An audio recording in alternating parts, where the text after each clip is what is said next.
ter um aceleramento no seu progresso, na sua marcha evolutiva.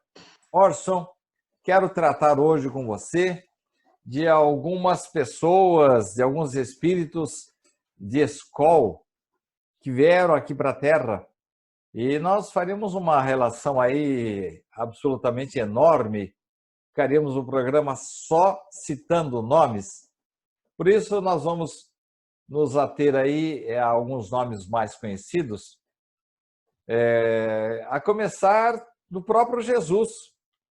Afinal de contas, Orson, que mal Jesus fez para voltar para a Terra e trazer aqui a sua contribuição extraordinária que modificou a cara do mundo, inclusive inspira-nos até hoje. E já uma subpergunta. Maria, sua mãe, não tinha débito nenhum para pagar. Inclusive, ela foi escolhida a dedo em outras galáxias. E Allan Kardec, numa das questões, faz assim uma apologia ao trabalho de Maria, né? Que teve uma importância fundamental. Orson, por que esses espíritos de escola elevadíssimos de outras esferas, por que eles perdem tempo com a gente aqui, Orson, e sofrem tanto? Que coisa magnífica falar de Jesus, né? Falar de Jesus nos toca o coração imensamente, porque Jesus, conforme nós aprendemos com o Espiritismo, se trata do Espírito mais puro que pisou as terras deste planeta. Na verdade, nós aprendemos e temos notícia que ele mesmo conduziu a construção do planeta.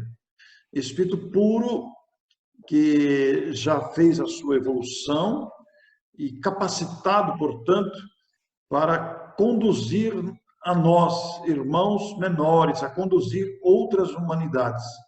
Espírito experiente, espírito maduro, que alcançou a perfeição, ainda que relativa, já que ninguém alcança Deus. Mas espírito que alcançou a pureza de espírito, já destituído de imperfeições, já tendo domínio completo da ciência, do conhecimento, tendo domínio das leis que regem o funcionamento da vida e dos seres. E que recebeu de Deus a incumbência de organizar um planeta e cuidar dos espíritos que estão ainda na fase de evolução, que estão aprendendo, que são irmãos menores, que somos nós. Porque Jesus é um irmão mais velho, é um irmão que já fez a sua evolução em outras épocas, em outros planetas, em outras dimensões.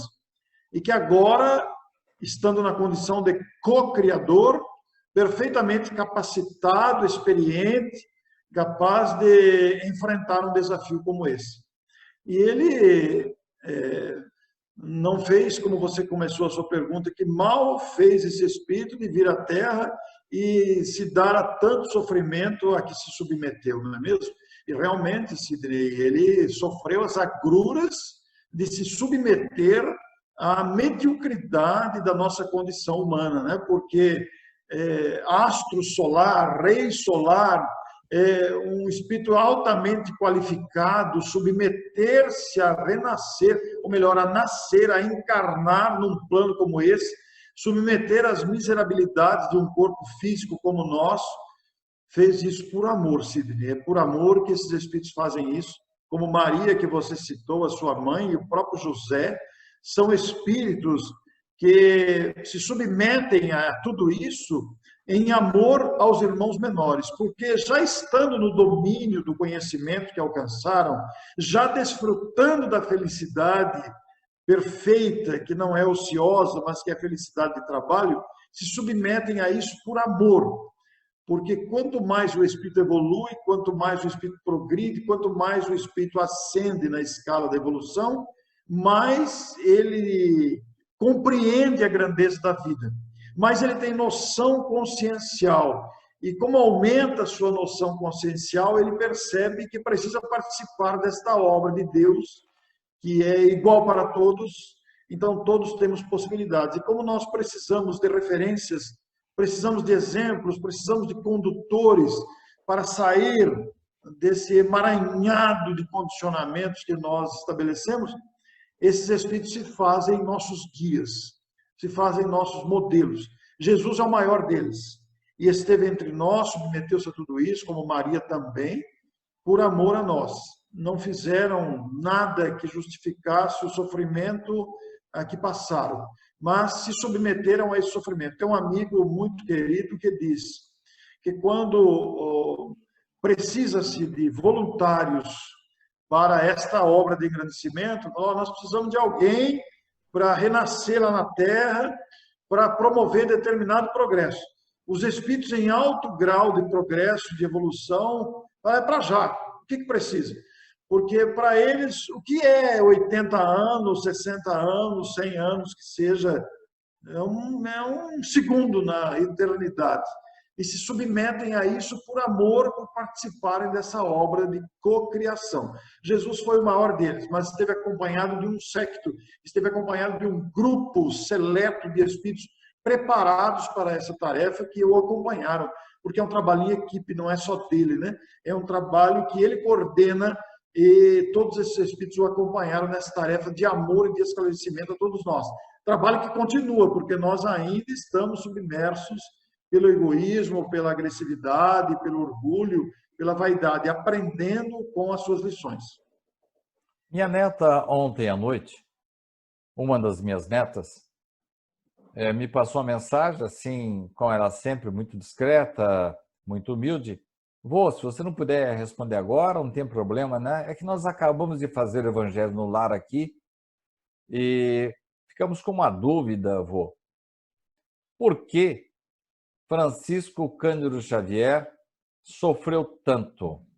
E tantos outros seculares que vieram à Terra nessa fieira de criaturas que se oferecem para vir à Terra, para impulsionar a humanidade, para abrir os olhos da humanidade, como, por exemplo, Ivone do Amaral Pereira, que também passou por maus bocados, ou mesmo Batuíra, ou Amália Domingos Soler. Orson, esse pessoal não contaria assim com certos privilégios para poder desenvolver suas atividades com menos penúrias, menos dores, Orson? Eu gostei que você usou a palavra privilégios aí, né? Porque esses espíritos de alta envergadura moral, como Chico Xavier, Eurípides Barçanufo, Caio Barchuti, o Bezerra de Menezes, Amália Domingos Soler, e também tantos outros que poderíamos elencar aqui, a Dona Ivone do Amaral Pereira, e não só na área da moralidade, né? Não só na área da moralidade. Se você pegar esses grandes vultos da ciência também, esses grandes nomes que desbravaram e se tornaram pioneiros nas grandes conquistas, todos eles enfrentaram dificuldades variadas. Todos eles sofreram desprezo, sofreram miséria, sofreram privações de toda ordem. É que espíritos dessa envergadura, Sidney, eles dispensam qualquer tipo de privilégio e dispensam qualquer tipo de vantagem, porque eles já trazem dentro de si a força que precisam. E eles escolhem adversidades, como pegarmos Chico Xavier, por exemplo, que teve uma vida de imensa dificuldade, de privações materiais, mas cumpriu a sua tarefa e deixou um legado magnífico para a humanidade. Porque eles não pedem privilégios, não pedem vantagens, primeiro, porque eles trazem dentro de si a força que precisam. E segundo, para não se submeterem às tentações do comodismo, às tentações das facilidades. São vacinas que eles se auto-aplicam? São vacinas que eles se auto-aplicam, mas eles trazem dentro de si essa essa capacidade. Ontem mesmo, eu e a esposa estávamos falando sobre o trabalho de Allan Kardec. Allan Kardec, o trabalho que ele fez, Sidney, numa época sem nenhuma tecnologia, era a pena no tinteiro. Imagina, rapaz, o trabalho que esse homem fez. Ele não dormia, será? Eu fico pensando, ele não dormia. Quantas horas por noite ele dormia para fazer o trabalho que ele fez em pouco menos, em pouco mais de uma década? As suas elucidações, a sua lucidez, a sua reflexão, responder cartas, publicar livros, ir atrás de... Rapaz, se hoje, com toda a tecnologia, produzir um livro, você sabe o tempo que nos toma para pensar, escrever, paginar, etc, etc, etc. Imagina aquele tempo. Então, são espíritos que se submetem a tudo isso pela consciência do dever e pelo amor que desenvolvem em favor dos que estão abaixo deles, que somos nós. Então, eles vêm para dar exemplos de perseverança, de coragem, de ousadia criativa e nos estimulando, como a quem diz assim, olha, gente, vocês não sabem o que os aguardam. Se esforcem, lutem, porque vocês conquistarão a felicidade que nós já desfrutamos, que é uma felicidade de trabalho. Orson, eu fico só pensando nessas agruras, dificuldades, porque Rivail tenha passado, e eu acabei de fazer um estudo, escrevi um artigo, comparando o trabalho de Rivail com o de Kardec, e com 26, 28 anos de idade, ele já dava claras demonstrações do preparo que ele tinha. Agora, para Rivail foi um péssimo negócio meter-se no espiritismo, não, Orson? Ele já tinha propriedades, era um educador respeitado. A partir da sua aproximação com a doutrina espírita, sofreu perseguições, problemas financeiros, e bem você disse, ele não tinha nem mesmo uma máquina de datilografia. E outra coisa, o clima, eu já passei por Paris, no calor, é um calor danado, e no frio é um frio intenso. E esse homem trabalhava sem parar, dia e noite. Então, eu imagino reportagens com perseguições, problemas financeiros, problemas de saúde que ele teve. Não sei se você sabe, Rivail chegou a ficar cego. Ele teve um problema de vista, precisou procurar uma médium de cura. O médico disse que ele não tinha mais jeito, que ia ficar cego. Enfim, passou por 1000 problemas. Orson, será que esse pessoal que vem com essa missão tem mesmo, desculpa, eu estou sendo meio repetitivo, eles têm mesmo que sofrer tanto? O Chico, pelo amor de Deus, quantos problemas de saúde, financeiros. E a minha neta me perguntou ontem, vô, é verdade que o Chico sofreu aquelas perfurações no abdômen? Tanto é que depois de adulto precisou fazer uma cirurgia para corrigir uma hérnia que ele adquiriu com essas perfurações. Orson, esse pessoal não exagera muito não nessas providências, vamos dizer assim, preventivas, coercitivas? Mas sabe o que acontece também, Sidney? Há um detalhe muito importante de tudo isso que você considerou. Esses grandes nomes, esses grandes lutadores, esses grandes idealistas, você citou Kardec aí, o trabalho que ele fez, das privações, você citou o Chico. Enquanto você falava, eu comecei a me lembrar dos primeiros apóstolos. Eu comecei a me lembrar do sacrifício de Pedro, o sacrifício de Paulo. O que esses primeiros cristãos, o que esses apóstolos enfrentaram, rapaz, não foi brincadeira. Eu fico pensando na facilidade que nós temos hoje, nos recursos que estão à nossa disposição, mas esse pessoal enfrentou coisas que nós não estamos preparados para enfrentar hoje. Quando eu começo a viajar aí e reclamo um pouco do carro, do tempo, do hotel, da comida, eu me lembro que Paulo de Tarso passava por todo aquele Mediterrâneo a pé. Jesus também. Não tinha uma pedra para encostar a cabeça. Então, mas o que acontece é que eles não pedem privilégios, dispensam qualquer tipo de facilidade. Mas o que acontece é que eles entram num cenário hostil, num cenário atrasado como o nosso. E você pode verificar ao longo da história que todos os grandes idealizadores, todos os grandes lutadores pelos grandes ideais que transformaram a humanidade, o que acontece com eles? Eles vão enfrentar a resistência dos acomodados. Eles vão enfrentar a resistência daqueles que não querem mudar o padrão. E aí é que eles começam a sofrer, porque eles vieram com uma tarefa determinada que teriam que fazer. O que os faz sofrer não é a dificuldade material. A dificuldade material dá-se um jeito. A dificuldade material a gente supera de um jeito ou de outro. Mas toda pessoa que começa a veicular uma ideia nova enfrenta o preconceito e a resistência estabelecida pelos padrões habituais daqueles que querem manter o controle, daqueles que querem manter a situação como está, porque estão confortavelmente instalados e não desejam alterações. Você pode ver, todas as grandes descobertas, todos os grandes cientistas, todos os grandes homens e mulheres de ciência, de moralidade, de trabalho em favor do bem, encontram resistência. Por quê? É um planeta onde prevalece o egoísmo, é um planeta onde prevalece a vaidade, a prepotência, a arrogância, própria da nossa condição.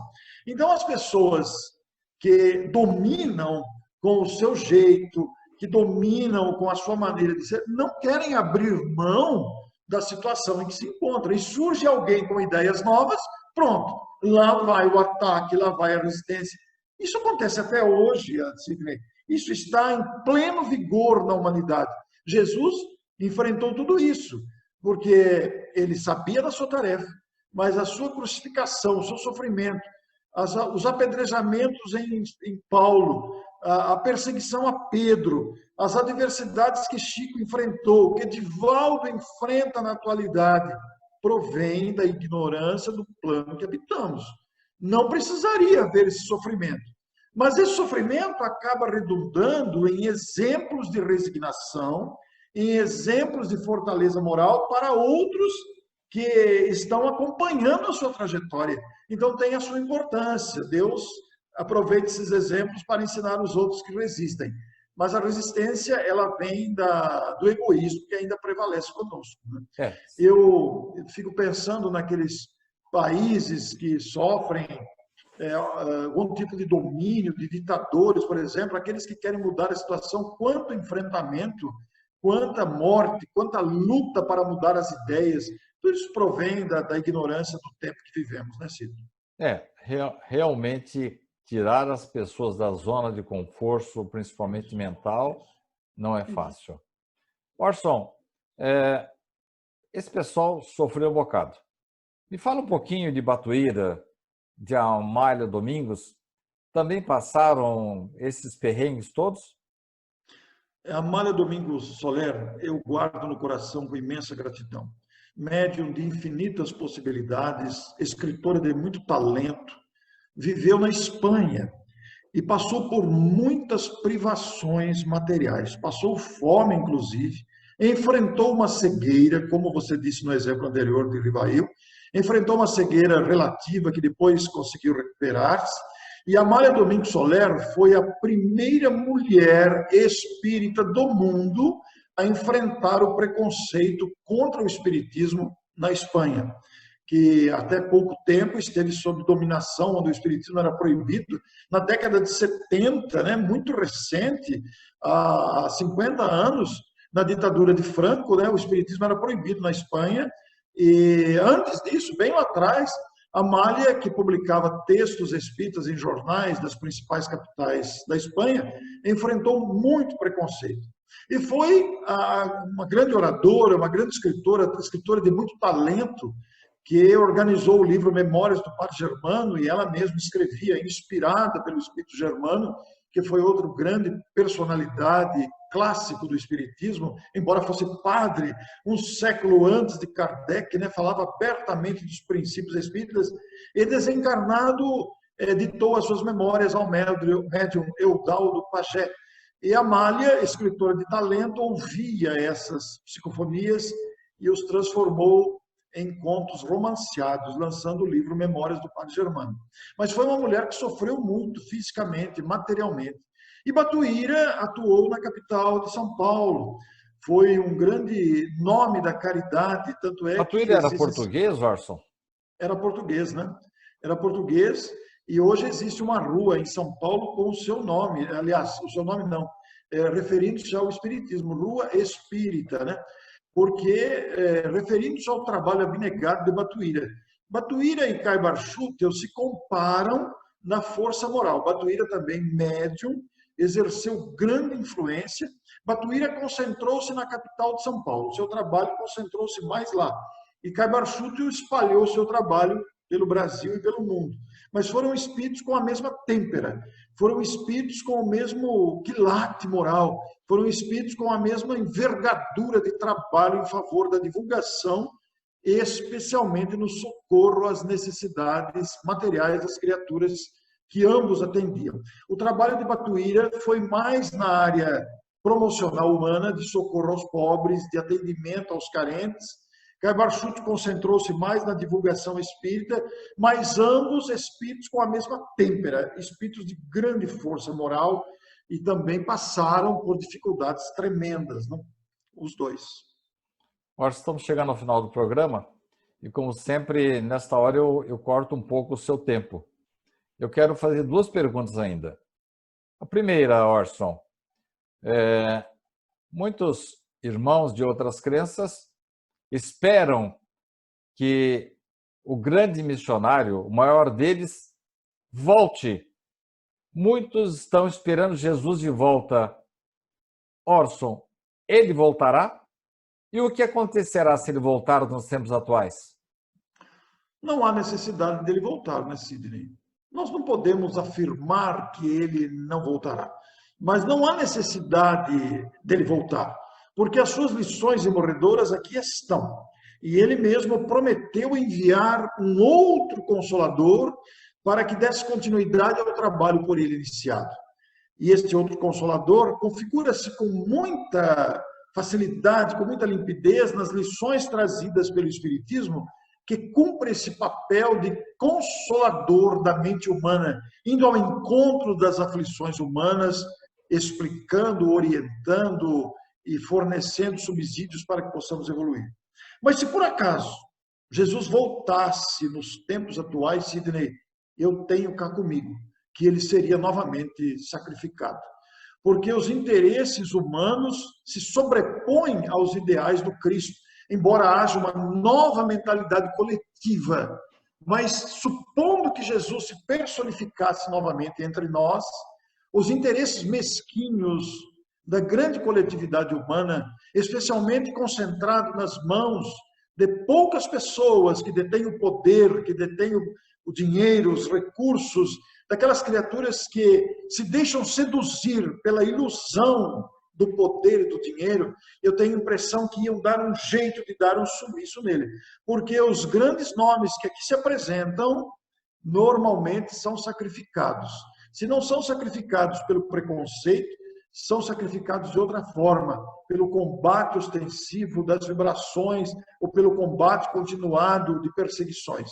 Embora possamos afirmar que espíritos como Madre Teresa de Calcutá, Irmã Dulce, Chico Xavier, que não foram eliminados, mas deixaram seus exemplos, realmente marcaram a vida humana. Se Jesus estivesse entre nós, não digo que ele seria eliminado, mas eu penso que a humanidade não está em condições ainda de compreender, porque mesmo Chico, mesmo Madre Teresa, mesmo Irmã Dulce, com todo o exemplo e renúncia e dedicação a que se deram, ainda não foram compreendidos. Orson, para encerrar o programa, nós temos dentre nós, junto de nós atualmente, espíritos da envergadura desses que nós citamos, encarnados ou para encarnar no planeta Terra, para impulsioná-lo para a grande transformação para o mundo de regeneração? Nós temos muitos desses espíritos encarnados, estão agora sob outra personalidade, com outros nomes, em outros locais, em outros países, aqui ou outros países.